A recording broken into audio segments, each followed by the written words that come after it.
brumosa de junio, un hombre caminaba con paso furtivo por una senda en las profundidades de la selva de Mato Grosso. La noche estaba profundamente oscura. Los truenos rodaban uno tras otro, y a la intensa agitación del cielo, la selva respondía con el profundo rumor de sus árboles sacudidos por el vendaval. De vez en cuando, la lívida luz de un relámpago cruzaba el cielo. El bosque surgía entonces negro, espectral, para ocultarse enseguida en las impenetrables tinieblas. La selva, terrible siempre aún de día, con sus acechanzas y traiciones, a esa hora y en la lúgubre soledad, llenaba de angustia el alma mejor templada.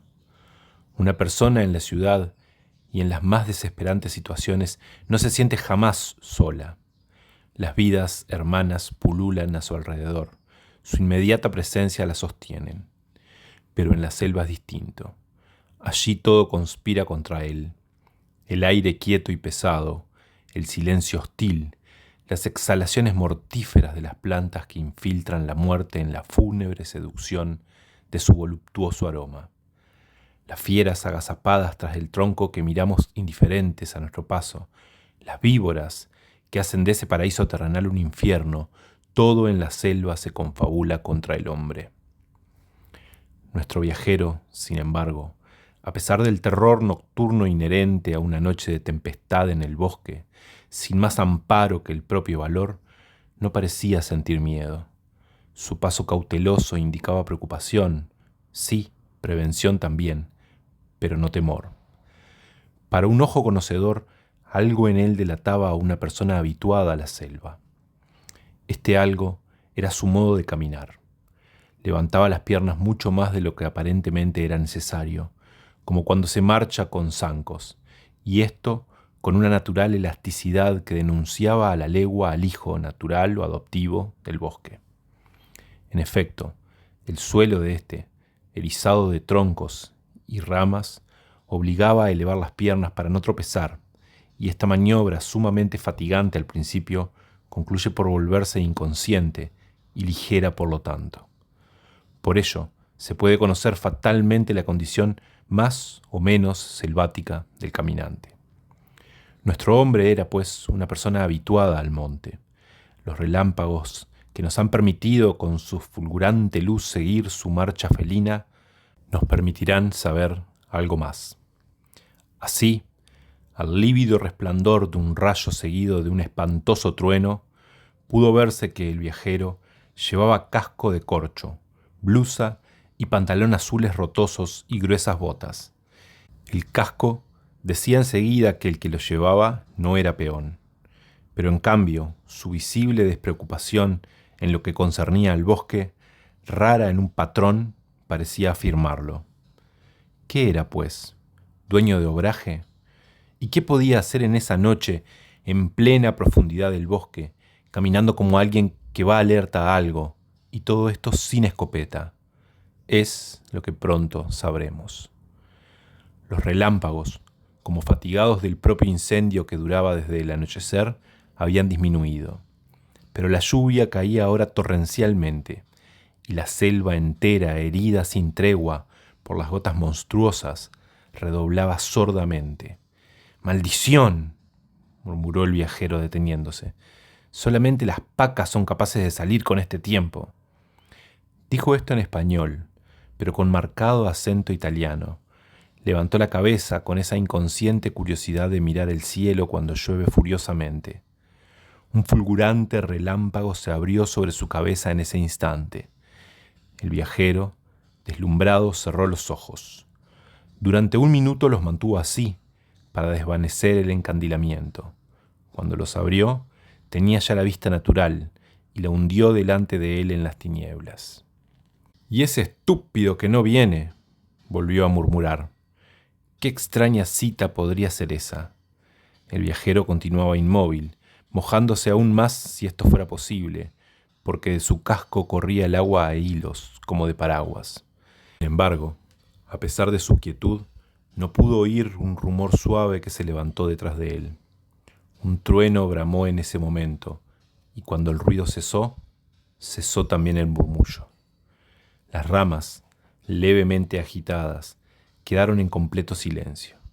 No sé qué, no obstante, indicó a nuestro caminante que acababa de pasar algo. ¿Fue preocupación casual? ¿Intuición del peligro en las personas de monte habituadas a una constante vida de alerta? Con todo, hemos visto que a la que nos ocupa no parecía hacerle ningún efecto a la sombría visión de la selva en semejante noche. Pero esta vez no pasó así. Volvió rápidamente la cabeza, hundió su mirada de halcón en el profundo cañaveral que tenía a sus espaldas y quedó un rato inmóvil, prestando ese oído atento que sujeta y crispa todas las demás sensaciones del cuerpo, y en el cual el cazador de monte pone toda su alma, porque la vida pende como un hilo de él. Nada sintió. Volvióse, inquirió de nuevo en las tinieblas y lanzando un juramento siguió adelante. En el lado del cañaveral brillaron entonces 2 puntos verdes lúgubres. Avanzaron con una lentitud de muerte hasta la picada y siguieron inmóviles la marcha del viajero. Al rato, los 2 puntos verdosos comenzaron a moverse en dirección de aquel. Entretanto, nuestro extraño caminante seguía su marcha cautelosa, cuando de pronto un lamento de agonía largo, vibrante, desolador, ahogó el ruido del vendaval. Venía de la profunda lejanía de la selva. Al oírlo, el viajero se detuvo de golpe, pero en vez de terror, una radiante expresión de alegría se retrató en su rostro. ¡Por fin!, gritó casi corriendo, mas un momento después volvió a detenerse, presa de viva inquietud. «Me ha parecido a ras de tierra», murmuró sobrecogido de angustia. Pasó un instante. Al fin, decidiéndose, extendióse la boca con el pulgar e índice de la mano izquierda y lanzó a la noche siniestra un grito largo, el mismo desolado quejido que había llegado hasta él. Un momento después, pero entonces mucho más cerca, sonó la sombría señal y el viajero lanzó un profundo suspiro de desahogo. «Tendré que decirle que no imite tan bien», murmuró sonriendo y avanzando. El grito de agonía que ambos acababan de lanzar era imitación perfecta del que deja oír el oso hormiguero en las noches muy frías de invierno y puede reproducirse por ajú, ajú, ajú, ajú. Un instante después, una sombra estaba al lado de nuestro conocido. El recién llegado, por lo que permitían entrever los relámpagos, llevaba un gran sombrero de paja, con cinta roja. Sobre el busto una camisa de trabajo a listones que no debía de conservar ya muchos botones, a juzgar por la ancha abertura que dejaba sobre el pecho. Rodeaba su cintura, por encima de los calzoncillos y hasta las rodillas, un trozo de arpillera sujeto a aquella por un cinto angosto. Tenía piernas y pies desnudos. «¿Cómo has tardado tanto?», le dijo apresuradamente nuestro viajero. «Hace ya 1 hora que me estoy calando hasta los huesos». «Nada», respondió el recién venido. «El encargado me llamó para revisar las libretas. Dice que está cansado de arreglar todo el sábado». El viajero se sonrió. «Caldeira, ¿eh?» «Sí. Dice de que vos no estás, patrón, todo anda mejor». El viajero volvió a sonreírse sin decir nada, pero al rato murmuró: «Pobre Caldeira. Creo que ella desea verlo también».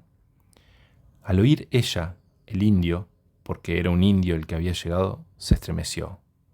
«Hace días que no la veo», murmuró. «¿A quién? ¿A ella? Oh, está muy bien». El indio dirigió al viajero una mirada de respeto y terror. «Cuidado, patrón». El viajero tornó a sonreír. «Patrón, me parece demasiado», insistió con la voz baja el indio. Su interlocutor le puso la mano en el hombro y clavó en sus ojos una profunda mirada de ironía y compasión. «Pobre Guaycurú», dijo lentamente. «Pobre indio», repitió.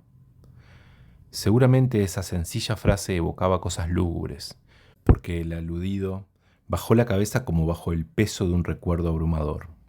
«¿Ya pasó todo?», le dijo con cariño el viajero.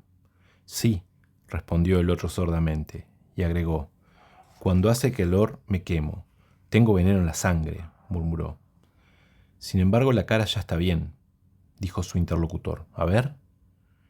Acercó la cara a la del indio, y un relámpago rasgó en ese momento el cielo en una fosforescente cortadura. El viajero se echó instantáneamente atrás. «¡Maldición!», murmuró, poniéndose pálido. «Ya no es cara humana».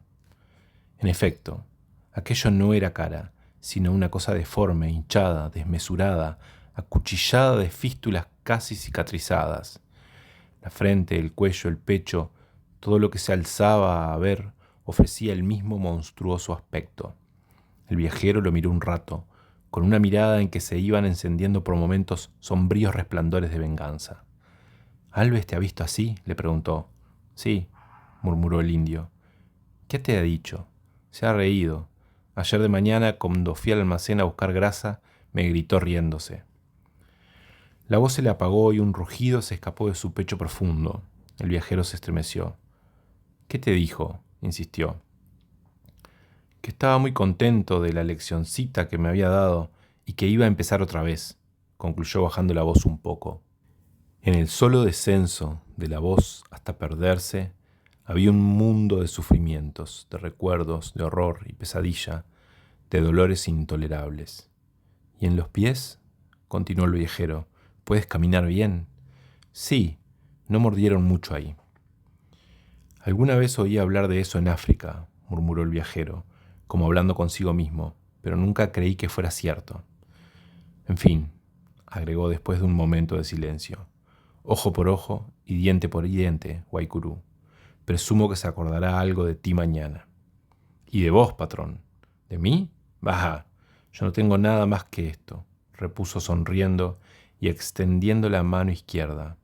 Faltaban 3 dedos y los muñones estaban rojos aún. «¿Pero en el pecho también?», agregó el indio. «Sí, un poco, una costilla rota, pero de mí no hablan nada». «El otro día Juan oyó los tiros de su escopeta, pero patrón Alves no cree que sea la tuya. Dice que te debe de haber comido algún tigre. Un perro trajo del monte la semana pasada un trapo con sangre. El encargado cree que es de tu camisa». «¿Nada más saben?». «Nada más. ¿Y de ella?». El indio volvió a estremecerse. «No», murmuró con voz sorda.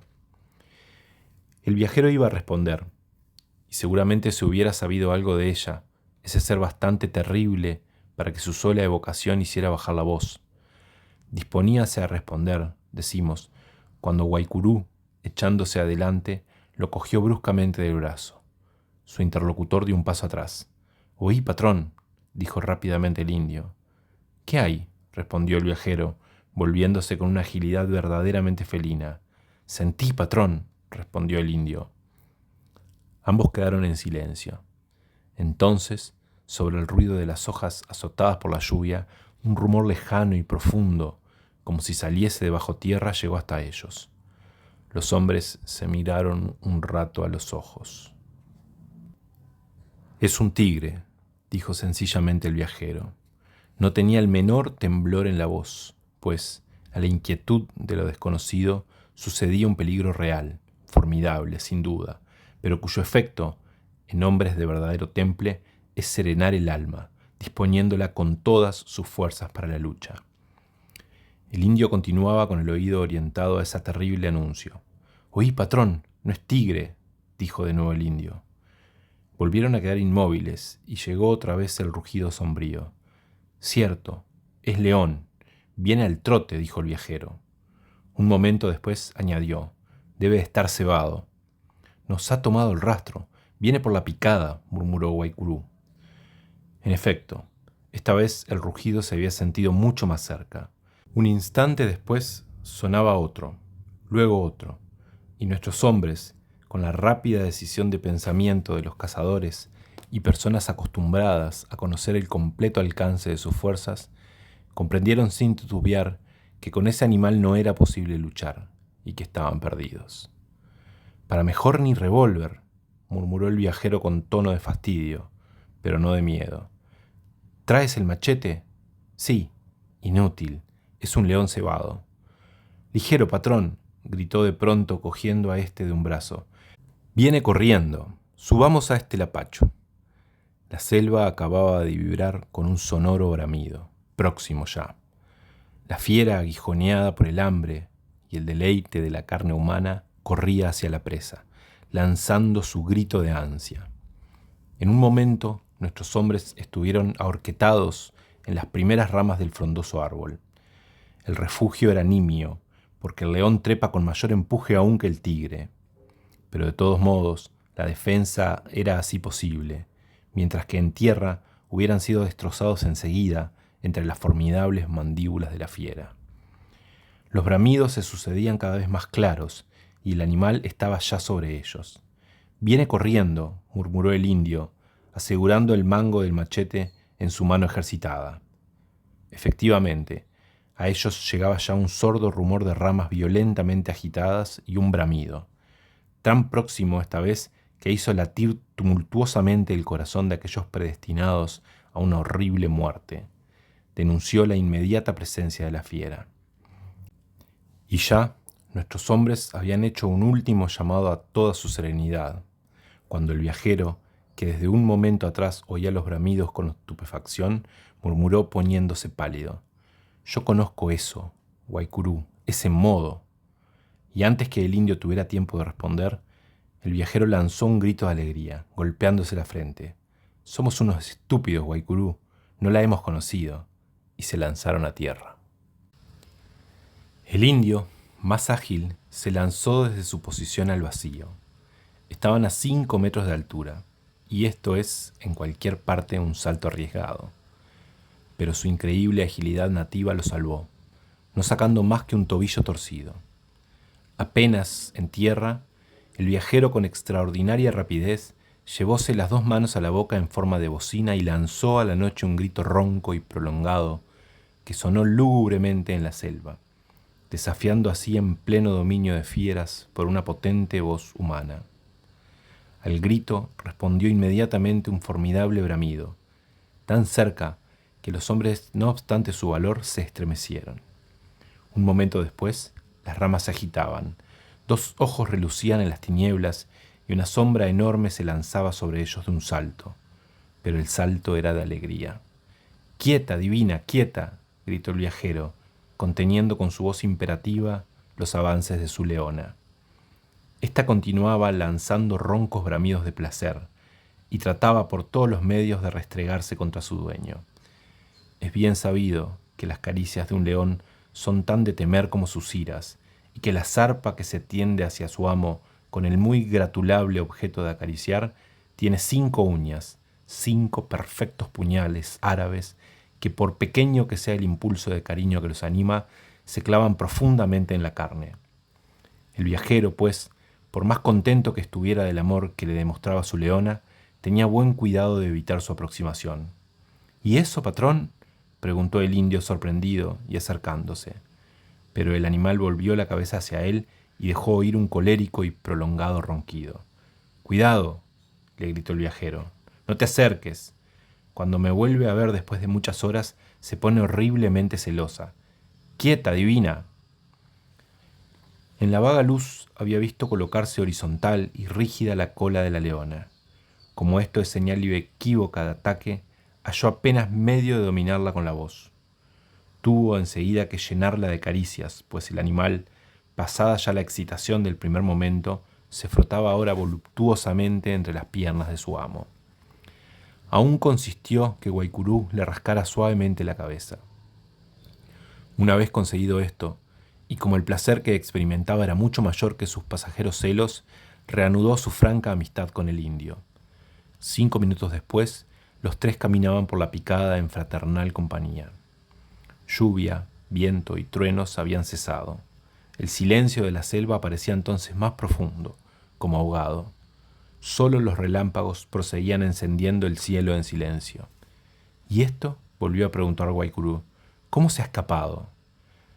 El viajero examinaba en ese momento el grueso collar de la fiera que caminaba a su lado y se incorporó tras un infructuoso examen. «No sé», respondió. «El collar está en perfecto estado. La cadena se ha desprendido, pero no me explico cómo ha podido zafar el gancho. Si se tratara de un perro, estaría dispuesto a creer que alguien ha sacado la cadena, pero no creo que haya ningún sujeto tan fundamentalmente enemistado con la vida a quien se le ocurra ir a desprender a este gato», concluyó sacudiendo una poderosa palmada sobre los flancos de la leona que ronroneó a la caricia. La palmada esa, dada con la nerviosa energía del viajero, estaba muy lejos de ser una caricia. Pero seguramente la leona lo entendió así, porque alzó la cabeza a su amo con perezoso cariño, en demanda de otra suave prueba de amor. ¿No tendría hambre?, preguntó Guaycurú. No, esta mañana comió la mitad del venado que cazó ayer, y hoy, al anochecer, como no sabía qué tiempo iba a estar afuera, la solté para que fuera al monte, pero volvió al rato aburrida. Mejor, murmuró el viajero en conclusión. La leona, como si comprendiera que hablaban de ella, miraba a uno y otro con sus ojos fosforescentes, mientras caminaba con el paso largo y rastreante de las fieras. Hacía una hora que los dos extraños viajeros y su más extraña acompañante marchaban, y esa noche agitada parecía iba a concluir sin más trastornos, cuando de pronto la leona se detuvo en seco. La advertencia de un animal que se para de frente en el bosque es siempre muy digna de ser tenida en cuenta, mucho más en el caso presente, pues a su condición de animal, la leona añadía la de haber nacido en esa misma selva que acababa de denunciarle algo anormal. Los hombres se detuvieron. ¿Qué hay?, preguntó en voz baja el viajero. No sé, respondió el indio con igual tono. ¿Has sentido algo? Prestaron atento oído, conteniendo la respiración, pero nada oyeron. Sin embargo, la leona continuaba inmóvil, las orejas en alto. Miraba a uno y otro lado de la picada, con esa profunda atención de ojos y oídos de los animales en acecho, para los cuales el débil crujido de una hoja puede ser decisiva señal de vida o muerte. Pasó así un rato. De repente la mirada de la fiera se fijó en un punto a la vera del bosque, irguió más aún la cabeza, como para dominar mejor lo que veía, y bajándola luego lentamente hasta ras del suelo, lanzó con el hocico pegado a tierra un bramido ahogado, triste, fúnebre, que puso un escalofrío de angustia en el corazón de los dos hombres. «No veo nada», murmuró el viajero. «Debe ser un rastro. ¿De gente? No, no bramaría así, sin embargo». «¿Tiene miedo, patrón?» «Sí, y si fuera rastro no tendría, y mucho menos de gente», concluyó con una fina sonrisa que ya notamos 2 o 3 veces al hablar de ella. Entretanto, la leona había empezado a avanzar con precaución y sin despegar el hocico de tierra y gimiendo sin cesar. «Ya sé lo que es», gritó de pronto el viajero. «Divina, aquí, divina. La va a picar». El indio se estremeció. «Sí, es una víbora. Hace un mes le oí desde lejos este mismo quejido, y vino con el hocico horriblemente hinchado. Divina». Los dos hombres saltaron adelante, y de un empujón el viajero apartó a la leona. Ya estaban sobre la línea misma del bosque, y allí, sobre la tierra roja, vieron una ñacaniná, el cuello erguido y pronta a lanzarse sobre el primero que avanzara. Las ñacaninás, serpientes de 2 y aún 3 metros, son terriblemente agresivas y no temen a nada. En cuanto se sienten atacadas, se lanzan sobre el agresor, sea hombre, perro o fiera. No es solo esto, persiguen, corren con increíble velocidad tras el que las irritó, y como se ocultan sigilosamente, estas serpientes negras son el huésped más terrible que tiene la selva. A pesar de todo, la leona no quería abandonar la lucha. Su dueño la contenía apenas, muerto de angustia, pues un paso más y su divina haría que la serpiente se lanzara contra aquella, y el veneno de las ñacaninás no tienen antídoto alguno. «Guaycurú, el machete, no puedo más». El indio comprendió. Sacó el machete con la rapidez del rayo y de un salto estuvo entre el grupo y la ñacaniná. Entonces dio un paso adelante y el cuello de la culebra se crispó. La leona, entre los brazos de su amo que la sujetaba por el pescuezo, bramaba forcejeando. «¡Ligero, se me va!». Tuvo tiempo de gritar desesperado. Un segundo después, la leona saltaba sobre la serpiente. Pero el indio, con una serenidad espantable, había dado otro paso hacia aquella, y en el momento en que la ñacaniná se distendía recta como un proyectil sobre él, había hecho un rápido movimiento con la muñeca que apenas se notó. Cuando la leona cayó sobre la serpiente, solo pudo verse un cuerpo negro que en horribles contorsiones se revolvía entre las patas de la fiera, pero ya no tenía cabeza. El machete la había tronchado sin sacudidas, sin violencia alguna, únicamente por un prodigio de serenidad de alma y puño. Por fin, los hombres lanzaron un suspiro, libres ya de esa segunda angustia de su sombría marcha nocturna. La leona, con 2 silenciosos mordiscos, había deshecho el cuerpo aún convulsivo de la enemiga. Tranquila ya, unióse a su amo, y los 3 reanudaron el camino. La tormenta había pasado, pero el cielo, nublado aún, continuaba profundamente negro. Los sombríos caminantes no tenían en esas foscas tinieblas más guía que la línea apenas visible de la picada, y sobre todo su agudo instinto montaraz. Marchaban en línea recta, sin una vacilación, y de lejos, quien hubiera estado observándolos, habría visto en el acongojante desamparo de la selva 2 luces verdosas, las 2 terribles puntos luminosos de la selva que guiaban la marcha nocturna del sombrío terceto. Entretanto, y mientras la extraña aventura sigue su curso, digamos 2 palabras sobre nuestros personajes, a fin de comprender el porqué del espantoso drama que se precipitaba. Cierta tarde de verano, a las 3, en medio de una siesta abrumadora de calor, 2 hombres sudorosos esperaban a orillas del río el vapor que remontaba la rápida corriente. Las 2 personas eran Yuca Alves, dueño de un obraje de madera a 4 leguas de la costa, y su mayordomo. Cuando el vapor hubo parado, desprendióse de su costado una chalana, a cuyo bordo subió un pasajero vestido de blanco. Al llegar a tierra, la embarcación, Alves se adelantó al encuentro del pasajero. «¿Usted es Longi?», le preguntó en español, pero con marcadísimo acento portugués. «Yo soy», respondió el otro simplemente mirando con tranquilidad la repulsiva cara del dueño del obraje. «Me ha sido muy recomendado», agregó este. «¿Conoce bien su trabajo?» «Sí, he sido revisador de maderas 14 años en Misiones». Alves observó con atención el rostro anguloso de su nuevo empleado, pero enérgico, y que respiraba franqueza y decisión en la menor línea.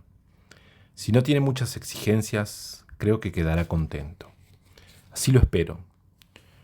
4 horas después llegaban al obraje.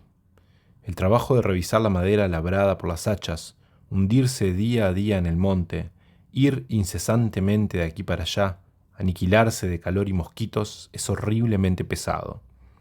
El nuevo empleado, sin embargo, era de una energía de toda prueba y ocultaba, bajo su cuerpo flaco, extraordinario vigor muscular. Las cosas al principio fueron bien, pero poco a poco comenzó a darse cuenta de las atroces crueldades que imperaban en el obraje. Aquellos que saben lo que pasa en casi todos los obrajes comprenderán perfectamente lo que aquí se oculta. Para los que lo ignoran, mucho mejor es que lo ignoren siempre. Alves era el perfecto tipo del déspota, iracundo, cobarde, miserable, cruel hasta el refinamiento y con una voluntad de hierro. Al cabo del primer mes, Longi comprendió que no duraría mucho allí. Al cabo del segundo, estuvo seguro de que Alves lo miraba mal y que algo serio iba a pasar. En efecto, el choque se produjo a propósito de unas vigas mal medidas según Alves. «Me parece que usted prometía más al principio», le dijo este secamente. «Es posible», respondió el otro tranquilo. «Su deber es hacer las cosas bien», le cortó Alves rudamente. Longi lo miró fijamente en los ojos y se puso pálido.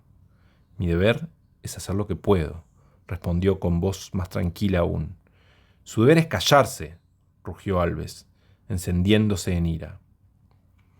El revisador, lívido, se metió lentamente las manos en los bolsillos, pero con una pausa mucho más terrible que la cólera estallada, y le dijo articulando bien: «Me parece que usted se equivoca, señor Alves».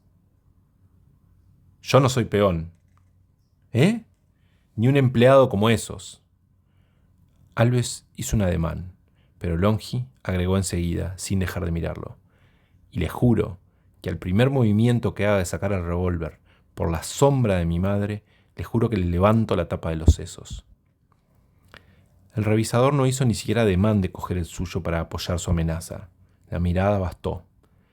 Alves comprendió que, en efecto, se había equivocado, y poniéndose verde murmuró algo y se fue. Pero Longi Comprendió a su vez que la lucha no estaba sino comenzada y que Alves no quedaría allí. En efecto, 6 días después, el terrible drama previsto caía sobre la cabeza de Guaycurú y del revisador, o sea, nuestro nocturno viajero, como ya se habrá comprendido.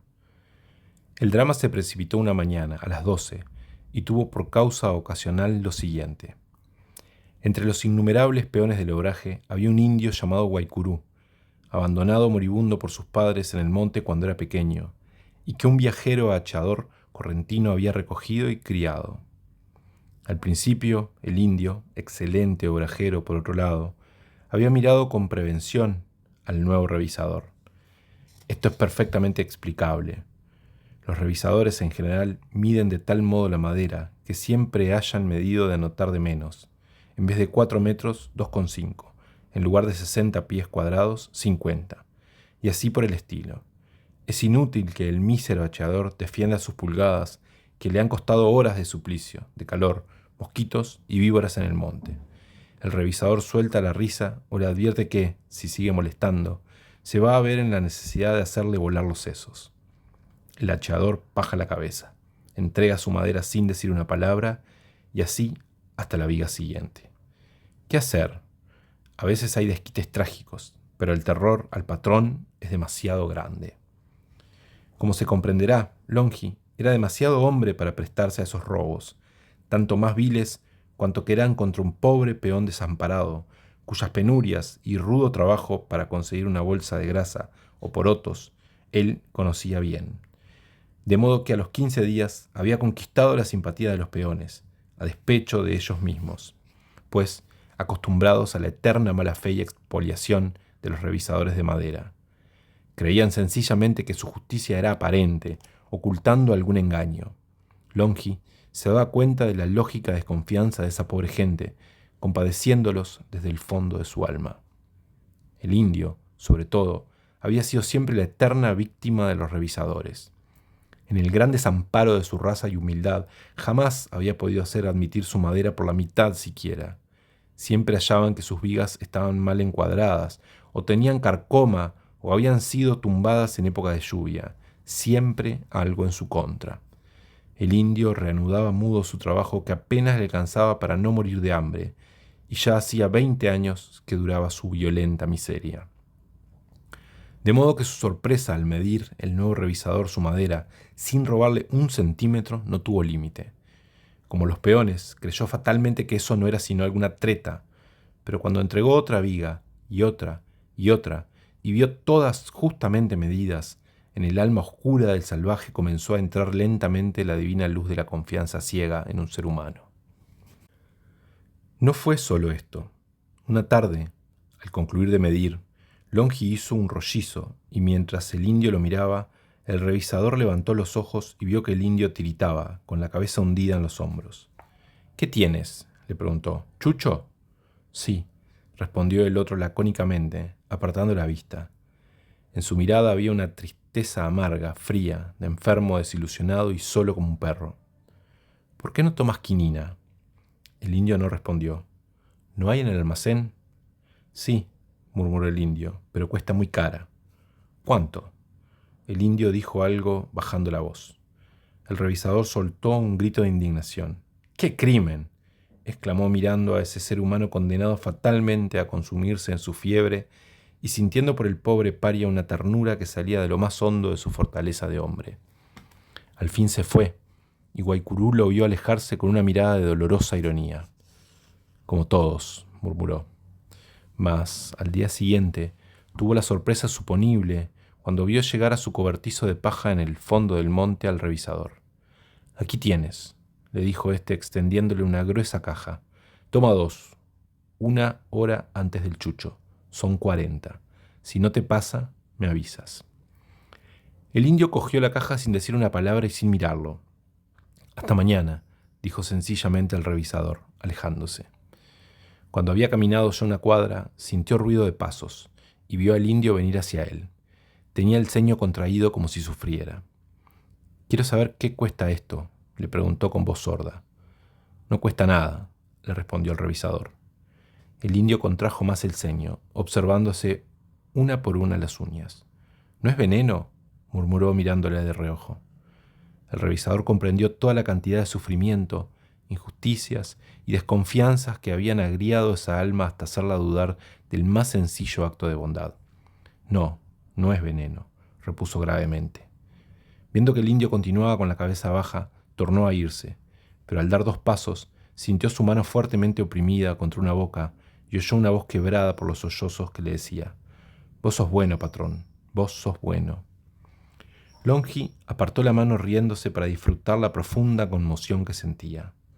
Desde ese instante no hubo lealtad y fe más grandes que las del indio. El revisador era sencillamente un dios para él, con la fidelidad absoluta de que solo es capaz un salvaje cuando entrega su alma huraña. Y esta devoción al revisador, añadida a las simpatías que su empleado inspiraba a los peones, fue el motivo que Alves halló para vengarse hasta las heces de las bilis que le había hecho devorar Longi. Su hostilidad al revisador, que había comenzado por celos del respeto que le tenía a su gente, se encendió del todo al saber cuánto lo quería Guaycurú, y sobre todo cuando se enteró que no robaba a sus hachadores. Claro es, lo natural parece que echara sin trámite a un empleado que no le hacía ganar bastante, pero, aparte de lo que le pagaba Longi era mucho menos de lo habitual, Alves quería sencillamente vengarse. Así fue que una tarde, el más insignificante pretexto dio pábulo a su emponzoñada venganza. Volvía Alves del puerto a caballo, cuando cerca del obraje encontró a Guaycurú. Alves detuvo su cabalgadura. «¿Qué haces a esta hora arangañando por la picada?», lo increpó. «Nada, voy al almacén a buscar harina», respondió el indio deteniéndose tembloroso. «¿Harina? ¿Y no llevaste el sábado?». «Sí, pero se me mojó». «Se te mojó, maldito seas. ¿Entregaste madera?». «Sí». «¿Cuánta?». «Un lapacho». «¿Cuánto?». 12 pies. Alves dio un violento golpe con el puño en la cabezada del recado. «Claro, 14 pies. Que no te vuelva a ver en la picada a estas horas, bandido». El indio murmuró, con la cabeza más baja aún: «Entregué el sábado también». «¿Qué me importa tu sábado y tu madera? Lo que quiero es que trabajes, ¿eh? Ven conmigo. Vamos a ver tu estúpida viga». Se pusieron en marcha. Alves no hablaba, pero su rostro innoble continuaba contraído. Cuando llegó, bajó del caballo, tiró violentamente las riendas al suelo, seguro de que había allí 10 personas que se iban a precipitar sobre la rienda del patrón. Y fue a la planchada con el indio. Observó la viga labrada por aquel y al fin levantó la cabeza, fijando en Guaycurú su mirada animada de fuego sombrío que anunciaba una tempestad de ira. «¿Y esta es la madera que traes?», dijo dando un ligero golpe a la viga con el pie. El indio, helado, no despegó los labios. «¿Quién recibió esta madera?». «Patrón Longi». «Aquí no hay más patrón que yo, bandido», clamó Alves, poniéndose rojo. «¿Oyes? Yo soy el único patrón aquí. Yo. Todos los demás son unos bandidos, todos, ¿entiendes? Todos». Esto último lo dijo dirigiéndose a los peones y empleados que oían a corta distancia. Tal era el titánico dominio que tenía Alves sobre su gente, que ninguno levantó la frente. Los peones se miraron de reojo. Los empleadores hicieron como si no se tratara de ellos, pero los truenos eran demasiado violentos para que el rayo no estuviera cerca. «Patrón Longi», prosiguió Alves, incapaz ya de contenerse. «Yo no sé si es patrón en su maldito país, pero el que ha recibido esta maldita madera es un bruto, sea Longi o quien sea, el que...». Iba a continuar, pero Alves notó que las miradas de todos se dirigían a la gran picada que quedaba a sus espaldas, y volviéndose, vio a Longi que llegaba del monte con tranquilo paso. Aunque estaba a media cuadra aún, era imposible que no hubiera oído, dado el silencio del paisaje. Los empleados cambiaron una rápida mirada entre sí, pero ya Alves había llegado al rojo blanco. Al ver a Longi, se detuvo y durante 2 segundos pudo verse retratada en su semblante la lucha entre su temor y su odio a Longi. Este último triunfó. «¿Quién ha recibido esta madera?», preguntó dirigiéndose a los empleados como si lo ignorara. «Yo fui», respondió Longi, seguro de que esta vez era decisiva y metiéndose desde ya las manos en los bolsillos para contenerse más. «¿Usted?», preguntó Alves. volviendo a él desdeñosamente la cabeza. «Usted no sabe lo que es madera, entonces». «Creo que sí, sin embargo», repuso Longi. «¿Qué tiene?», añadió acercándose a la viga. «Nada, completamente comida por dentro». Longi se agachó y golpeó la viga con los nudillos en distintas partes. «No me parece», dijo. «No le parece. Lo que me parece es que usted me ha estado robando el sueldo. Eso me parece». Los empleados, recordando el incidente anterior entre Alves y Longi, se estremecieron y abrieron bien los ojos para no perder detalle de lo que iba a pasar. Pero Longi se había agachado de nuevo, como para examinar más de cerca aún la viga. Cuando se incorporó, estaba pálido todavía. «Además», prosiguió el brasileño, «eso no es cuadra. En su tierra tal vez, pero entre gente honrada no». Esta vez parecía haber pasado el límite del profundo dominio que de sí mismo tenía Longi. Pero todavía volvió a doblarse sobre el extremo de la viga. Puso su ojo a ras de un canto y confrontó un rato. Sirvió de nuevo. Esta vez estaba lívido. «Perdón», dijo con una calma espantosa. «Esta viga está bastante a escuadra». «Ah, ¿vosé cree que está a escuadra?», exclamó olvidándose de su ira del usted español. «Usted es tan ladrón». Pero no pudo concluir. Longi, con un grito ronco en que había explotado toda su indignación contenida hasta ese momento por un formidable esfuerzo de voluntad, había lanzado su mano seca y nerviosa sobre la cara de Alves. El golpe fue recio y sonó como un estallido. Alves tambaleó, llevándose la mano a la boca ensangrentada, y un segundo después daba un salto atrás, revólver en mano. Apuntó al pecho de Longi y lanzó una carcajada sarcástica estridente. ¡Ah! Parece que ahora se acabó todo, ¿eh? Parece que tenemos los instantes contados, ¿eh? ¡Ladrón! ¡Ladrón!». Longi, las manos de nuevo en los bolsillos, estaba inmóvil, blanco como el papel, mirando de hito en hito a su agresor. «Vosé es un cobarde», rugió Alves, a quien la nueva prueba de serenidad encendía más en ira. «Lo voy a matar como un perro, ladrón». Al oír por triple vez este insulto, los brazos de Longi hicieron un movimiento convulsivo, al que respondió Alves instantáneamente con el suyo en que esgrimía el revólver. Pudo verse claro, por la contracción de su semblante, que apretaba el gatillo, y ya iba el tiro a salir, cuando Guaycurú cayó con un salto de tigre sobre Alves, y de un golpe en la muñeca le hizo volar el revólver. Pero esta vez las cosas cambiaban. Ya no se trataba de Longi. «Agarren ese bandido», rugió Alves. Los peones, que hubieran titubeado tratándose del revisador, se lanzaron en tropel sobre el indio. En un momento estuvo derribado y agarrotado. «Ese otro ahora, agárrenme a ese otro», rugió de nuevo señalando a Longi, que continuaba con las manos en los bolsillos. Ninguno se movió. «¡Canallas!», gritó con los ojos brillantes por lágrimas de impotente ira, y precipitóse sobre su revólver que había caído a un paso de Longi. Pero en el momento en que se iba a apoderar de él, el revisador, con un movimiento tranquilo, puso su pie encima, y cogiendo a Alves de un hombro, lo apartó violentamente de sí. Alves giró y cayó de espaldas. Es imposible describir la expresión del brasileño cuando se incorporó. Lágrimas de rabiosa exasperación caían de sus ojos.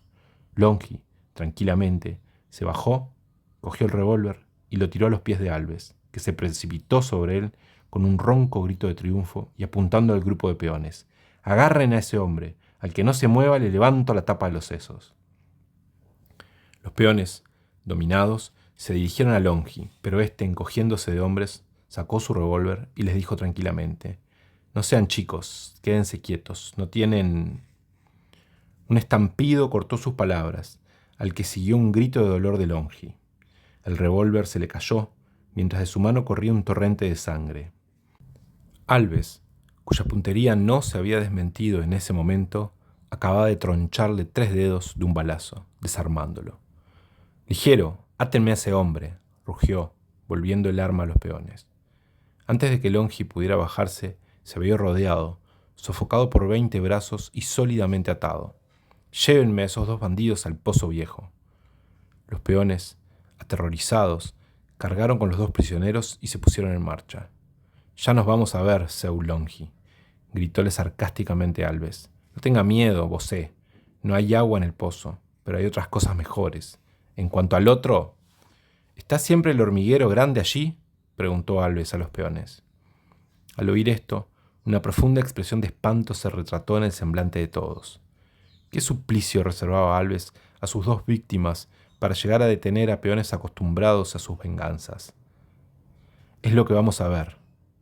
La gente, con los prisioneros, siguió por la picada grande hasta la primera bifurcación, a 400 metros del obraje. ¡Alto!, ordenó Alves. Dejen en el suelo a esos dos. Los peones tendieron a Longi y al indio sobre la tierra roja de la picada y esperaron nuevas órdenes de su patrón. Preciso es decir que desde que el revólver de Alves se había fijado por segunda vez sobre sus pechos, había desaparecido todo titubeo, rastro de conciencia o de humanidad de sus almas. La amenaza y la voz iracunda, bien conocida de Alves, había despertado la fibra de esclavos que había en ellos, y eran ahora 10 autómatas de cara embrutecida, apagados, abyectos, que obedecían ciegamente a la voz de Alves. Había concluido ya en ellos toda simpatía a Longi. No había ya nada en el mundo fuera de las órdenes de su patrón, y de este modo se aprestaban a ser cómplices y ejecutores del horrible suplicio. «Vean si hay agua en el pozo», ordenó el brasileño. «Si hay, sáquenla, y saquen con arena. No quiero que se resfríe seu Longi». Los peones se dirigieron al pozo, un pozo abandonado a los 4 metros por falta de agua. Cuando llovía, claro es, recogí unos cuantos litros. Inclináronse sobre su boca, pero estaba seco. «Muy bien», dijo Alves, «menos trabajo», y dio órdenes en voz baja a los peones. 4 de estos fueron al obraje, volviendo al rato con picos, palas y una caja rectangular. Alves abrió esta y retiró 2 cilindros oscuros, dirigiéndose al revisador tendido de espaldas. «Seu Longi», le dijo dándole con el pie en la cabeza, «vosé no conoce esto». Longi, que tenía los ojos cerrados por el sol, no hizo un movimiento. «Hace mal, seu Longi, hace mal. Si vosé se dignara abrir sus ojos, vería que esto es dinamita. Dinamita, seu Longi», apoyó con cortesía. «Bueno, después abriremos los ojos. ¿Y el hormiguero está lleno?» «Sí, patrón», respondió un peón. «Perfectamente, ahora me toca a mí». Y diciendo esto, descendió al fondo del pozo. «Corten una tacuara gruesa», gritó el de abajo. 10 pulgadas alcanzan. Un momento después, el trozo descendía. Alves manipuló en el fondo y al rato subió sudando. «Muy bien, ahora echen todas esas piedras, las grandes primero, cuidado, perfectamente». Cuando todo estuvo concluido, Alves volvió a descender solo. Colocó los cartuchos de dinamita dentro de la tacuara, ajustó la mecha y trepó de nuevo. Bajo su vigilancia, los peones concluyeron de echar piedras, tapando cuidadosamente el trozo de caña, y media hora después la mina estaba pronta. «Ahora el otro», dijo Alves, «desnúdenlo». En un momento el indio estuvo desnudo. «Armen el hormiguero». 2 peones fueron a este, y en el instante en que iban a operar, Alves los detuvo. «Un momento. Vayan a buscar la botella grande que está en el depósito, la que tiene etiqueta verde». Cuando el peón volvió con la botella, Alves se dirigió de nuevo a Longi con una sonrisa de triunfo. «Vea, vosé, esto que está aquí es trementina. La trementina», añadió, dando suaves palmaditas a la botella, «les gusta mucho a las hormigas, solamente que ellas se equivocan y se enojan mucho, seu Longi. Su muy estimado amigo Guaycurú se acordará un poco de esto». Entonces, los peones hundieron sendos palos en el hormiguero, revolviendo violentamente en todas direcciones. El aspecto gris de aquel se transformó instantáneamente en negro profundo. Millones de hormigas surgían furiosas, buscando al enemigo que las deshacía. Alves regó el formidable batallón con trementina y los peones reforzaron las ligaduras del indio. De pronto, Longi, que desde hacía un momento no oía una voz, sintió un alarido horrible de dolor y se estremeció violentamente. Otro alarido sonó, más intenso aún, en que se desgarraba todo el sufrimiento de que es capaz una criatura humana. «Muy bien, seu Guaycurú, muy bien», oyó que decía Alves. «Esto es muy útil para aprender a respetar a los patrones». A pesar de su indomable energía, un sudor frío empapó la frente de Longi. El suplicio había comenzado. El indio, arrojado desnudo en medio de trillones de hormigas enfurecidas, se enloquecía de dolor. Su cuerpo era una masa monstruosa y negra de hormigas. Parecía un carbón. La trementina, matando a muchas, había exasperado a las demás, y sus formidables tenazas devoraban vivo al indio. Al cabo de un minuto es horriblemente largo en tales circunstancias, Longhi oyó de nuevo la voz de Alves. «Un momento de tregua ahora, sáquenlo». El indio fue retirado y sus gritos disminuyeron poco a poco, hasta concluir en sollozos ahogados, sollozos de impotencia y dolor sobrehumanos, de hombre cuya resistencia se quiebra al fin. Longhi tenía siempre los ojos cerrados, permanecía sin mover un dedo, pero dentro de su alma agitábanse como un mar cuanto de indignación y rabia generosa cabe en un pecho viril. Mas había llegado su turno. «Ahora, Seulongi», dijo Alves, moviéndose de nuevo a él, «ahora voy a enseñarle una cosa que usted ignora. Usted no sabe volar, ¿verdad?» Longhi no respondió. «Seulongi, por favor, no sea mal educado», le reconvinó Alves, dándole con el pie en la cabeza. «Le estoy hablando». El rostro del revisador permaneció impasible. Solo su palidez, esa terrible palidez que ya conocía Alves, invadió su semblante. El brasileño, al notarlo, tuvo una sonrisita de alegría. «Bien, eso me prueba que usted me oye. Por lo menos, ahora, Seulongi, se trata de volar. Dentro de media hora su protectora persona volará, cosa que no estará en sus generosos cálculos. Volará tan bien que acaso nunca vuelva, ¿oye? Entonces, como no es justo que viejos conocidos se separen así, sin despedirse, despidámonos, Seulongi». Y levantando bruscamente su fusta, cruzó de un terrible latigazo el rostro del revisador. «Esta es mi despedida, canalla», rujó violentamente, olvidando su cortesía, mientras una línea sangrienta surgía sobre el rostro de Longhi. «Lleve este recuerdo mío. A ver, ustedes», gritó a los peones, «coloquen a este sobre el pozo». Los peones alzaron a Longhi y lo pusieron sobre la mina cargada. Al llenar el pozo de piedras, habían dejado un hueco para que el revisador no pudiera rodar, una especie de ataúd en que fue colocado Longhi. Tumba viva, por decirlo así, en que Longhi iba a contar segundo por segundo sus últimos momentos de vida antes de ser proyectado en pedazos. Una vez pronto todo, Alves acercóse al pozo y encendió la mecha, que chisporroteó un momento y luego se fue consumiendo lenta, silenciosa y fatalmente. Luego de un cuarto de hora, dijo Alves sacando reloj: «Cuando falten 5 minutos, coloquen de nuevo al otro sobre el hormiguero. Es justo que el señor Longhi tenga música». Unos tras otros, lentos, eternos, Longhi sintió que se iban deteniendo los últimos golpes de péndulo de su vida. De pronto, el mismo alarido horrible que indicaba el suplicio del indio rompió el aire puro. «Faltan 5 minutos aún», murmuró Longhi. Los gritos continuaban, cada vez más desesperados. Oyó luego ruido de pasos que se alejaban. «Se van», se dijo. «Dentro de un minuto no viviré más». Y por primera vez sintió un nudo de angustia en la garganta, al pensar en su madre. «Pobre madre», murmuró.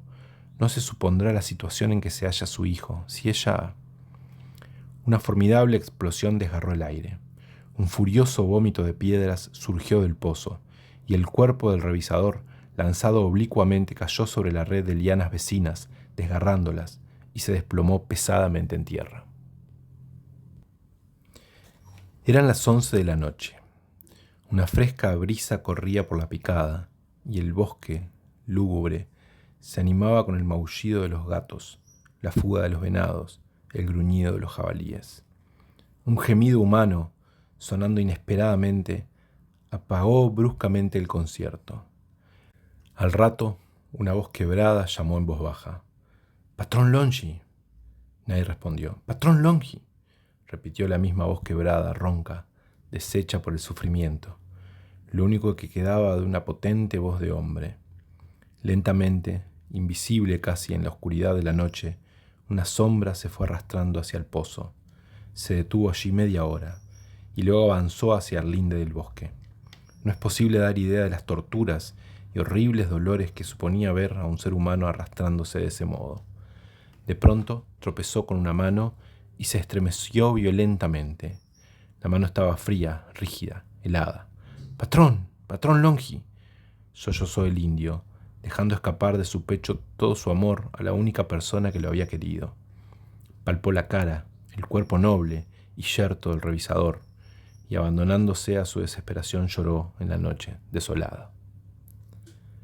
Al día siguiente, de madrugada, un peón fue a decir a Alves que ni el indio ni el revisador habían muerto. Alves fue con él y los halló tendidos uno al lado del otro. A pesar de su vileza de alma, un escalofrío recorrió sus nervios al fijar los ojos en el indio. Aquello era una masa hinchada, sanguinolenta, deformada. La fiebre lo devoraba y deliraba en voz baja. Alves se acercó más y observó el cuerpo lívido de Longi. «Ese hombre está muerto», dijo. «No, no está muerto», repuso el peón. «Le late el corazón». «¿Cómo se puede haber salvado?», murmuró Alves para sí. «¿Qué tiene? Parece que tiene las costillas rotas». Alves meditó un momento y volvió al obraje. «Vayan a traer esos dos individuos», ordenó. Cuando vio delante de sí a los dos moribundos, dos vigorosos hombres que su crueldad de déspota había convertido en 2 horas en miserables tasajos humanos, un rayo de triunfo, de voluntad omnívoda, encendió su mirada. Las violentas sacudidas de la carreta, exasperando el delirio del indio, habían hecho volver en sí a Longi, que miró un instante a Alves y cerró los ojos. «Bueno», dijo Alves con calma, «ya ha tenido su lección, Seu Longi. Espero que la aproveche y aprenda en adelante a respetar un poquito a los hombres, que no le han hecho daño alguno. Supongo que algo le habrá pasado cuando los piedras le empujaron y que tal vez se muera. Pero es el caso que no tengo deseos ninguno de vivir bajo el mismo techo con revisador ladrón, así Seu Longi. De modo que ahora mismo lo haré llevar al puerto y dejar en la barranca, y si antes de 8 días pasa un vapor, mejor para usted». Un instante después, Longi era subido de nuevo a la carreta, desmayado, y bajado no en el puerto, sino en el rancho del carrero, que tuvo compasión de él, a riesgo de arrostrar las iras de Alves. Cuando le contó lo que había hecho Alves, se encogió de hombros. «De todos modos, no va a vivir 2 horas más».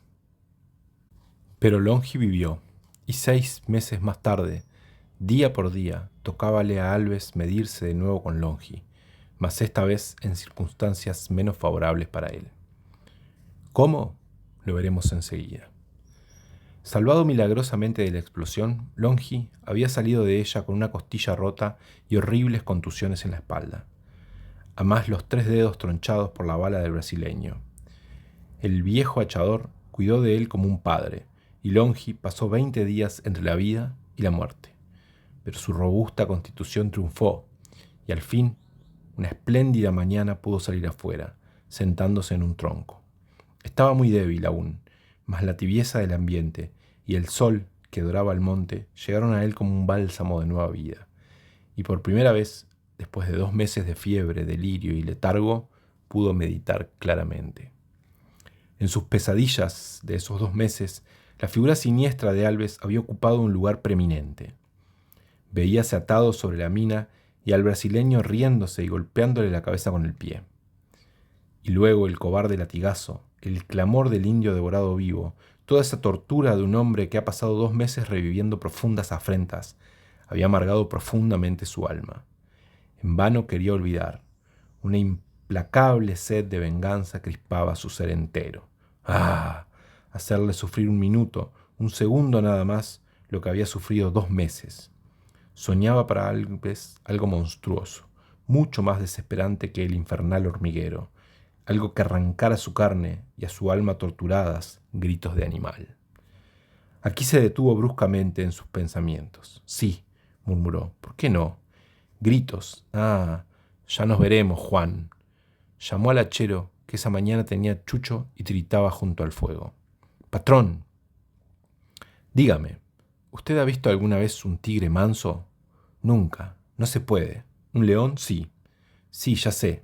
¿Pero usted ha visto un león amansado?» «He visto, no uno, muchos. ¿Para qué quiere saber?» «Por nada, curiosidad». El obrajero lo miró atentamente. mi compadre Cipriano tiene uno, agregó. Longi hizo un brusco movimiento, y aquella terrible palidez de antes, cuando era el hombre que hizo bajar los ojos a Alves, invadió su semblante. Pero esta vez la palidez de Longi era por debilidad física. Bajó la cabeza y al rato preguntó indiferente: ¿Es grande? No, cachorro todavía. Ah, nueva pausa. De pronto, el ex revisador de madera se levantó y, caminando con esfuerzo hacia el obrajero, le puso la mano en el hombro. Oiga, Juan, necesito que su compadre me venda al león. Su voz estaba quebrada aún, pero su mirada firme y tranquila era la de antes. No tengo nada para darle ahora, usted bien lo sabe, pero le doy mi palabra de que se lo pagaré. Ya sé, patrón, murmuró con profundo respeto Juan. No necesita decirme eso. No importa, mejor es decirlo. ¿Quiere verlo a su compadre y decirle que me lo venda? El hachero levantó a él los ojos de severo cariño y de confianza en Longi. Ni mi compadre ni yo le vendemos nada a usted. Usted ha sido con nosotros distinto de los demás. El león es suyo. Gracias, repuso Longi gravemente. ¿Cuándo lo puede tener? La semana que viene. Tiene que hacerlo él mismo. El lunes siguiente llegó el león.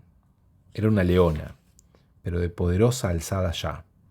Longi había preparado una sólida jaula.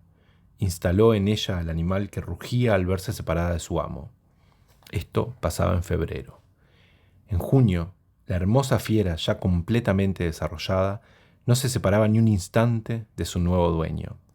Son increíbles los prodigios de paciencia, de voluntad y de serenidad que Longi tuvo que emplear para llegar a aquella domesticidad. La leona se había transformado bajo su cariño e incontrastable carácter en un gran perro lleno de docilidad y ternura para con su amo. Había conseguido Longi lo que casi todos los domadores obtienen: imponer silencio a la fiera. Un severo chistido hacíala enmudecer. Pero preciso es decir que en esta terrible prueba de dominio contra el cual se revela fatalmente el felino, Longi estuvo 2 veces a punto de dejar la vida. En el hombro tenía 5 profundas huellas de las garras de aquel. Empero, al fin, había logrado dominarla. ¿Qué fin se proponía Longi, empleando su terrible voluntad en enseñar a la leona una cosa que no es de ningún modo indispensable y sí peligrosísima? Una noche de agosto, vale decir, 6 meses después del día en que Alves hizo pagar a Longi del modo que sabemos su real justicia con los peones, Longi estaba parado en la picada central, esperando visiblemente a alguien. Al rato, a lo lejos, sonó un lastimero grito de agonía, al que respondió enseguida un rugido ahogado a su izquierda. Longi se volvió rápidamente al monte y chistó. El rumor se apagó. Un momento después, Guaycurú aparecía en la picada. El indio, salvado por el pánico que en las hormigas había puesto el estampido de la explosión, había tardado mucho más tiempo que Longi en reponerse. Habían sido 4 meses de dolores inacabables, llagas que se reabrían sin cesar, pústulas que lo devoraban vivo, una convalecencia atroz para volver apenas restablecido a su mundo trabajo de siempre, y con la amenaza de Alves de recomenzar el asunto de las hormigas a la menor falta. Longi no había querido ir a verlo por prudencia, pero ahora que tenía un plan maduro, érale indispensable verlo. Lo había mandado llamar por el obrajero. Apenas se vieron juntos, ellos, que habían sufrido la más abominable de las torturas, un turbión de emociones levantó el pecho de ambos. Se miraron bien, y un momento después Longi sentía de nuevo en su mano los labios fervientes del indio. Ahora había entre ellos un fondo común, indesarraigable, el haber sufrido juntos y arder en la misma sombría ansia de represalias. Apenas habían comenzado a hablar, un espantoso rugido a 2 pasos de ellos hizo saltar a Guaycurú. «¡Maldita seas!», gritó Longi con rabia, volviéndose al monte. «¿Qué te pasa?». «¿Qué es, patrón?». «Nada, una leona que tengo, esta estúpida». Y se internó en los árboles. Guaycurú oyó enseguida la voz colérica de Longi que reprendía. Un instante después salió con la leona. Y ahora volvemos a la primera parte de esta historia, a la noche tempestuosa en que Longi, Guaycurú y la leona marchaban hacia el rancho del obrajero. El ex revisador había encargado a Guaicurú que le enviase noticias por el obrajero del primer viaje al puerto que Alves hubiera de emprender. En la tarde, el hachador lo comunicó a Longi y la reunión nocturna tenía por objeto concluir el plan de éste. Llegados a su rancho, hablaron largo rato, y ya de madrugada Guaicurú regresó al obraje. A la noche siguiente volvió a la picada, donde ya le esperaba Longi. Alves debía pasar por allí en dirección al puerto. El tiempo, frío y claro, favorecía los proyectos de Longi. La luna brillaba sobre la picada, marcando una franja blanca y silenciosa entre el sombrío bosque. —¿Estás bien seguro de que dijo a la 1 de la mañana? —preguntó Longi. —Sí, a la 1. El vapor subió anteayer de tarde y pasará hoy de madrugada. Dijo también que no quería perder por nada el vapor. ¿Con qué peones vendrá? Con Raimundo, nada más. Él le lleva la valija. —¡Silencio! —le cortó Longi en voz baja. —Siento ruido. Ambos contuvieron la respiración para oír mejor. —No es nada —murmuró al rato—. A más falta media hora aún para las 3. No pasará por aquí antes de las 3. La leona, entumecida por el frío, pugnaba por las disparadas locas que su amo contenía. —Ya entrarás en calor —murmuró. Lentos, unos tras otros, pasaron los minutos y llegó el fin del drama. A lo lejos, muy a lo lejos, habían sonado sobre las piedras los pasos de un caballo. —¡Pronto! —gritó Longi, prestando oído atento—, y escóndete en el monte. Si el caballo no lo tira, sale enseguida. Yo me quedo aquí. El indio, como una sombra fantástica, corrió por la picada y desapareció en la selva. Longi, después de hablarle un rato a la leona, cogiéndole el hocico entre las manos, como siempre que quería hacerle comprender algo bien, se hundió a su vez con ella en el bosque. Por la picada, al paso del caballo, marchaba Alves, oculto hasta las orejas en su grueso poncho. Detrás de él seguía un peón, llevando en la cabezada del recado una gruesa valija. —¡Maldito frío! —murmuró Alves, sintiendo en las orejas las agujas del aire helado. —Con tal que el vapor pase pronto. —Vamos, apuremos el paso —gritó el peón, y la pareja avanzó al trote. De repente, un rugido formidable, espantoso, tronó en la selva al lado de ellos. Alves y el peón dieron un grito. Los caballos, enloquecidos de terror, se levantaron de manos, agitándolos desesperadamente en el aire. —¡Raimundo! —gritó Alves, con la voz ronca de miedo y tratando de dominar a su caballo. —No puedo, patrón, él... Otro espantoso bramido hizo estremecer la selva, poniendo en el alma humana todas las angustias que le comunica la carne a punto de ser devorada. —¡Patrón! ¡Está allí! ¡Está ahí! ¡Va a saltar! —gritó el peón. Y Alves sintió enseguida la carrera desenfrenada del caballo, de aquel que, enloquecido por el inminente ataque de la fiera, volvía a bridas, precipitándose por la picada. Alves lanzó un juramento y trató desesperadamente de desprender su revólver. Pero en ese instante otro bramido sacudió la tierra, enseguida otro, luego otro, y el caballo de Alves, los ojos fuera de las órbitas y empapado en sudor de miedo, dio una formidable espantada, lanzándose a la carrera. El brasileño, desazonado por su ademán, cayó. —¡Cobarde! —rugió Alves, levantándose. —No es cobarde, ha hecho bien —oyó una voz tranquila que le respondía. Alves sintió que sus cabellos se erizaban. —Esa voz es la mía, nada más —oyó de nuevo. Y el brasileño vio de pronto delante de él, con las manos en los bolsillos del pantalón, la silueta inmóvil de su ex revisador. La frente de Alves se empapó de sudor. —¡Ah! Los muertos no hablan —murmuró, buscando furtivamente el revólver, pero oyó otra vez la voz tranquila. —Mejor es que no lo saque. Alves miró y vio brillar al lado de Longi dos luces verdosas, la lúgubre luz verde de la selva. Un grito se escapó del pecho del brasileño y quedó paralizado de terror. —Tire el revólver, señor Alves —oyó de nuevo. Alves inconscientemente lo tomó para arrojarlo, pero al tenerlo libre, una mueca horrible turció su boca y su brazo se extendió. —Tírelo, señor Alves, es mejor. Pero el tono impasible de la voz, Alves comprendió que todo estaba perdido. Tuvo la seguridad plena de que su hora había llegado irremisible e implacablemente, y una explosión de injurias explotó de su boca. «Bandido, ladrón. Yo tengo la culpa por no haberte hecho desollar vivo. Ladrón, ladrón». «Guaycurú», llamó Longi, como si no hubiera oído. El indio acudió corriendo por en medio de la picada y se coló detrás de Longi.